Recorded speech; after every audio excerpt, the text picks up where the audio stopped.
বহুল কাঙ্ক্ষিত নির্বাচনের ভোট গ্রহণকাল নজিরবিহীন পদক্ষেপে সুষ্ঠু করতে বদ্ধপরিকর ইসি। রাজনৈতিক দলগুলো সহিংস হলে শান্তিপূর্ণ আয়োজন সম্ভব, মত বিশ্লেষকদের।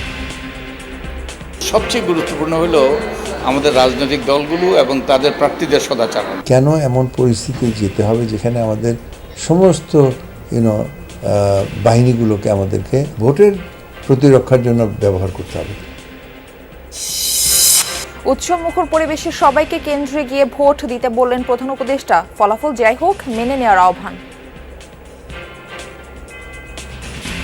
জুলাই গণঅভ্যুত্থানের মাধ্যমে ইতিহাসের গতিপথ বদলানোর সেই দিনটি এসেছে। কেন্দ্র দখল, ভোটে প্রভাব বিস্তার করা কিংবা উস্কানিমূলক কর্মকাণ্ডে জড়িত না হয়। এককভাবে সরকার গঠনে আত্মবিশ্বাসী বিএনপি চেয়ারম্যান তারেক রহমান ডয়েচে ভেলেকে বললেন, জনগণ যাদের পছন্দ করবে কেউই তাদের আটকে রাখতে পারবে না। রাজনীতিতে মানুষ যাকে গ্রহণ করবে তাকে কেউ ঠেকিয়ে রাখতে পারবে না, আর যাকে মানুষ গ্রহণ করবে না যত শক্তিই থাকুক না কেন শক্তি প্রয়োগ করে সে ধরে রাখতে পারে না।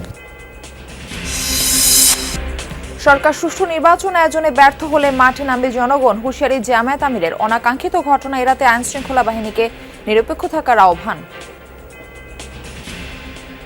কেউ অন্য কিছু করতে চাইলে আমরা অনুরোধ করব জনগণ যেন নিজেদের অধিকারের পক্ষে মজবুত হয়ে দাঁড়িয়ে যায় এবং স্পষ্ট জবাব দিয়ে দেয়।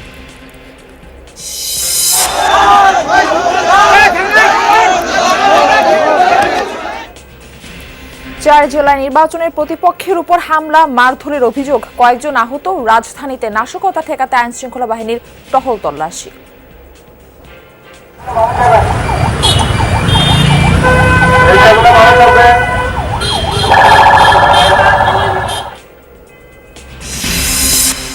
আঠারো বছর পর নির্বাচন পর্যবেক্ষণে এসেছে Asian network for free elections. গ্রহণযোগ্যতা নিশ্চিতে ভোটারদের স্বতঃস্ফূর্ত অংশগ্রহণের তাগিদ।